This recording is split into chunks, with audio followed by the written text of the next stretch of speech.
खुदावंद यीशु मसीह जिसने कलीसिया से मोहब्बत की है और बदले में कलीसिया से मोहब्बत ही चाहता है, उसी के नाम में आपकी सलामती हो। अक्सर लोगों को मैंने देखा कि वो चाहते हैं कि लोग उनको वैल्यू करें, उनकी कदर करें, लेकिन एक बात जो अक्सर लोग नहीं समझते हैं वो ये है कि काबिल कदर बनने के लिए हमें कुछ काबिल कदर करना पड़ता है। लेकिन आमतौर पे लोग कुछ काबिल कदर किए बगैर सिर्फ ये चाहते हैं कि अगर कोई उनके पास ओहदा है तो सिर्फ उस ओहदे की या उस जगह की वजह से उनकी कदर की जाए। उसकी मिसाल आप एक स्कूल टीचर से ले सकते हैं कि जाहिर है एक उस्ताद का ओहदा काबिल इज़्ज़त बात है, लोग उसका एहतराम करते हैं, लेकिन इंडिविजुअली स्टूडेंट्स आपको कितनी कदर की निगाह से देखते हैं उसका ताल्लुक इस बात से है कि आपने उन्हें कितनी वैल्यू दी, यानी कि आपने उनकी ज़िंदगी में कितनी वैल्यू ऐड की है, यानी कि जो काम आप कर रहे हैं उसके वसीले से उन स्टूडेंट्स को कितना फ़ायदा हुआ है। कि अगर आप सिर्फ वहाँ पर गए और बैठकर आगे या सिर्फ रस्मी तौर पर पढ़ा के आगे, तो ना तो आप उनकी ज़िंदगी में कोई वैल्यू ऐड कर रहे हैं और ना ही फिर वो आपको वैल्यू करेंगे।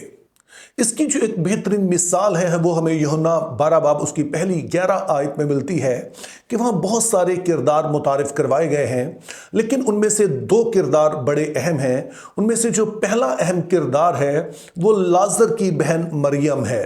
अब मुझे यकीन है कि आप इस वाले वाक़े से बखूबी वाकिफ़ हैं कि जब वो यीशु के पाँव पर कीमती इत्र डालती है, लेकिन इस वाक़े को आप बेहतर तौर पे समझेंगे अगर आप इसके कॉन्टेक्स्ट में इसे देखें। तो उस हवाले से पहली चीज़ हमें बताई गई है कि ये ईद फसा का मौका था। एक हफ्ते के बाद ईद फसा होने वाली है, जिसका मतलब है कि यीशु मसीह अपनी ज़मीनी खिदमत पूरी कर चुके हैं और अभी खुदा के बर्रे के तौर पर वो ईद फसा पर कुर्बान होने जा रहे हैं।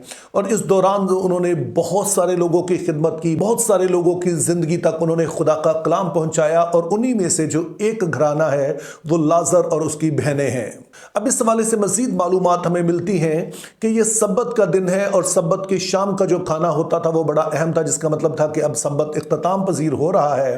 और इससे ये भी मुराद है कि अगले दिन यीशु मसीह ने फिर यरूशलेम में शाहाना अंदाज में दाखिल होना है। और फिर दूसरी बात जहन में रख के जब उस वक्त लोग खाना खाने बैठते थे तो चूंकि ये खाना दस्तरखान पर होता था, टेबल्स पर नहीं होता था, तो ये लाजम होता था कि आपके पाँव साफ हों, और इसलिए दस्तरखान पर बैठने से पहले आमतौर पर पाँव धोए जाते थे, जिसका मकसद ये होता था कि पाँव पे मिट्टी वगैरह नज़र ना आए या पाँव में से बू ना आए। तो इसीलिए ये एक लाजमी हिस्सा होता था उनके इस तरह बैठकर खाना खाने का। तो इस काम के लिए यानी पाँव जो साफ करने की जिम्मेदारी जो घर में सबसे कमतर मुलाजम होता था उसको दी जाती थी।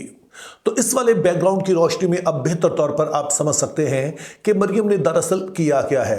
तो मरियम जब आती है तो आकर वो यीशु मसीह के सर पर इत्र उंडेलने की बजाय वो उसके पाँव पर इत्र उंडेलती है, जिससे पहली बात तो वो ये शो करती है कि वो अपने आप को यीशु मसीह के जो सबसे कमतर मुलाजमीन हैं या गुलाम हैं उनमें से समझती है। वो अपने आप को समझती है कि मेरी हैसियत यीशु मसीह की खिदमत के सामने सिर्फ एक लौंडी की सी है। और फिर हमें इत्र के बारे में बताया गया है कि ये जटामासी का जो इत्र है, और इसके बारे में बताया गया कि ये बहुत कीमती भी था चूंकि ये इंपोर्टेड था, यानी कि ये इंडिया से दरामद किया जाता था मुल्क कनान में। और फिर हमें इस इत्र की मिकदार भी बताई गई है जो कि आज के ज़माने के लिहाज से समझ लें कि 350 ml 350 मिलीलीटर होगा। और आप जानते हैं कि जो हमारे पास परफ्यूम्स आते हैं आज के दौर में वो तकरीबन 100 ml होते हैं और उनकी बहुत ज़्यादा कीमत होती है, काफ़ी वो महंगे होते हैं, डिपेंड करता है कि कौन सा परफ्यूम है। तो चूंकि ये बेशकीमत उस ज़माने के लिहाज से कहा गया है तो ये बहुत वाफर मकदार में है, और वो इस पूरे के पूरे इत्र को यीशु मसीह के पाँव पर उंडेल देती है। ऐसा हो सकता था उसमें से थोड़ा सा अपने हाथ पर लेती और यीशु के पाँव पर मल देती, लेकिन हम देख रहे हैं कि वो यीशु मसीह की इस खिदमत में किसी भी तरह से कोई कमी रखना नहीं चाहती है, और जितना उसके पास है वो उसको उंडेल देती है। और फाइनली हम देखते हैं कि वो अपने बालों से यीशु के पाँव पोंछती है। तो इस तरह से देखिए कि एक तरफ तो यीशु मसीह के पाँव हैं और दूसरी तरफ मरियम के सर के बाल हैं। तो एक तरह से वो अपने सर को यीशु के कदमों में रख रही है। लेकिन अब सवाल ये पैदा होता है कि मरियम इस तरह से खुदावंद यीशु मसीह के साथ मोहब्बत का, अकीदत का इजहार क्यों करती है। तो उसकी एक वजह तो हमें वाज़े तौर पर पता चलती है कि जब इससे पिछला बाब यानी कि 11वां बाब हम पढ़ते हैं तो उसमें यीशु मसीह इसके भाई लाजर को जो 4 दिन से मुआ था, कोई उम्मीद नहीं थी, उसको जिंदा करते हैं। तो एक तो बड़ी वजह यह हो सकती है, लेकिन हम जानते हैं कि इससे पहले ही वो यीशु के कदमों में ही बैठना पसंद करती है, और चूंकि वो यीशु से मुसलसल कलाम सुनती है और शायद उसे पता है कि यीशु मसीह अब अपनी जान देने वाले हैं, तो वो चाहती है कि जो बेहतरीन वो अपनी मोहब्बत का इजहार यीशु मसीह के साथ कर सकती है, अपनी अकीदत का इजहार उसके साथ कर सकती है, शुक्रगुजारी का इजहार कर सकती है, वो करे, और ऐसा ही वो अपने इस अमल से करके दिखाती है। अब ये तो मरियम की तरफ से इजहार है, लेकिन यीशु मसीह का कहना है कि दरअसल इसने मेरे मरने की तैयारी की है। शायद इससे तो पता नहीं इसने क्या किया है, लेकिन असल में ये मेरे मरने की, मेरे दफन होने की तैयारी है। क्योंकि जैसे उस जमाने में रिवाज था कि जब कोई वफात पा जाता तो फिर उसके बदन पर खुशबुएं मली जाती थी। तो यीशु मसीह कहते हैं कि इसने अपनी मोहब्बत का, अपनी अकीदत का इजहार किया है कि मेरे दफन की तैयारी की है। तो इस तरह से हम देखते हैं कि मरियम ने अपने अमल से कुछ ऐसा काम किया है जो खुदाम यीशु की नज़र में काबिल कदर है।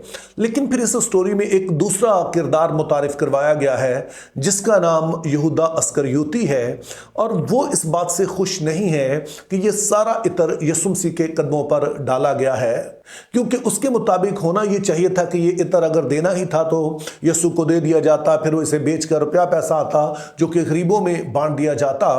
और अगर हम सरसरी तौर पर देखें तो ये बात बड़ी मुनासिब मालूम होती है, लेकिन यहूदा अस्करियोती के हवाले से जो चंद दीगर मालूमात हमें दी गई उससे पता चलता है कि उसे गरीबों की फिक्र नहीं है, बल्कि उसकी अपनी नज़र जो है वो इन पैसों पर लगी रहती थी जो कि लोग हदियाजात के तौर पर यीशु मसीह को देते थे। और चूंकि वो खजानची था इस सारी मिनिस्ट्री का, तो वो इसमें से पैसे निकाल लेता था। और हम ये भी जानते हैं कि पैसों ही की खातर वो यीशु मसीह को बेच भी देता है। तो इस तरह से यीशु मसीह के साथ उसका रिश्ता बुनियादी तौर पर कारोबारी है। वो सिर्फ यीशु मसीह से कुछ पाना चाहता है, वो यीशु मसीह की खिदमत में किसी तरह से कुछ ऐड करना नहीं चाहता है। वो यीशु मसीह को उस तरह कदर की निगाह से देखता नहीं है जिस तरह से मरियम देख रही है। तो यहां पर वाज़े तौर पर इन दोनों में हम एक कंट्रास्ट देखते हैं। एक तरफ एक मर्द है, और उस जमाने में होता यह था कि जो यहूदी मर्द थे वो खास तौर पर हर रोज दुआ करते थे कि खुदावन, हम शुक्रगुजार हैं कि तूने हमें गैर कौम या गुलाम या औरत नहीं बनाया है, जिससे आप अंदाजा लगा सकते हैं कि खवातीन को किस कदर हकारत से देखा जाता था। और दूसरी तरफ एक खातून ही है जिसको ना सिर्फ यहूदा अस्करियोती बल्कि दीगर लोग भी कोई ऐसी कदर की निगाह से नहीं देखते हैं। फिर हम ये भी देखते हैं कि यहूदा अस्करियोती है वो यीशु मसीह के रसूलों में से एक है। यीशु मसीह के बहुत सारे शागिर्द थे, लेकिन उनमें से 12 थे जिनको यीशु मसीह ने रसूल होने के लिए चुना। तो ये बड़ी इज्जत यहूदा अस्करियोती को भी दी गई। और दूसरी तरफ हम मरियम को देखते हैं जो कि एक आम खातून है। हमें पता है इसके पास कोई ओहदा नहीं है सिवाय इसके कि ये यीशु मसीह के एक दोस्त लाजर की बहन है, और जब यीशु मसीह वहां जाते हैं तो वहां खिदमत करती है। हमें इसके बारे में बहुत ज्यादा मालूमात नहीं है। तो इस तरह से बज़ाहिर इन दोनों का कोई मुआवजना बनता नहीं है, लेकिन इनका यीशु मसीह की तरफ जो रवैया है उसकी वजह से एक तरफ मरियम है जो कि हमेशा तक के लिए काबिल कदर बन जाती है। और दरअसल जब आप यूहन्ना 11 बाब की पहली आयत पढ़ते हैं तो वहां पर लाजर का तारुफ मरियम के हवाले से करवाया गया है। तो इससे हमें पता चलता है कि जो कलीसिया है बाद के ज़माने में वो मरियम से ज़्यादा वाकिफ थी।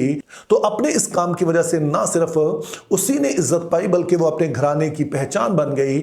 और दूसरी तरफ हम देखते हैं कि यहूदा अस्करियोती है जो कि एक यहूदी मर्द है जिस पर उन्हें बड़ा फख्र था, और दूसरी तरफ वो यीशु का रसूल भी है।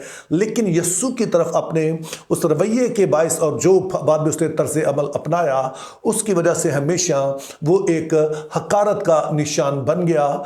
चूंकि एक तरफ तो मरियम है जिसने अपना बेशकीमत इतर जो बड़ा कीमती था, जिसकी बड़ी कदर कदर थी उसको यीशु के लिए कुर्बान कर दिया, और दूसरी तरफ वो है जो यीशु के लिए कुछ कुर्बान करने की बजाय यीशु को पकड़वाता है, यीशु से सौदा करना चाहता है, सिर्फ उसे हासिल ही करना चाहता है। तो उसका यीशु के बारे में रवैया ठीक नहीं है। वो यीशु को काबिल कदर नहीं जानता है, वो यीशु की कदर नहीं करता है, और बाद में हम देखते हैं कि उसकी अपनी भी कोई कदर नहीं रहती है।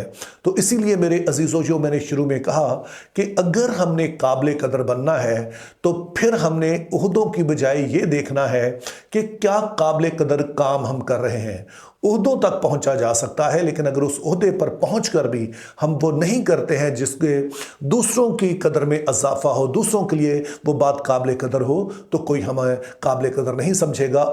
और यही बात हम खुदा के बारे में भी कह सकते हैं कि अगरचे कि वो हमसे मोहब्बत करता है, लेकिन हमें वो कितना काबिल कदर समझता है उसका इन्हिसार इस बात पर है कि हम उसके काम में कितना हिस्सा डालते हैं, क्या ऐसा कर रहे हैं जिसको वो कदर की निगाह से देखता है। मेरी दुआ है खुदा हमें ऐसा करने का फजल अता करे। Think biblically, live purposefully, have a very good day.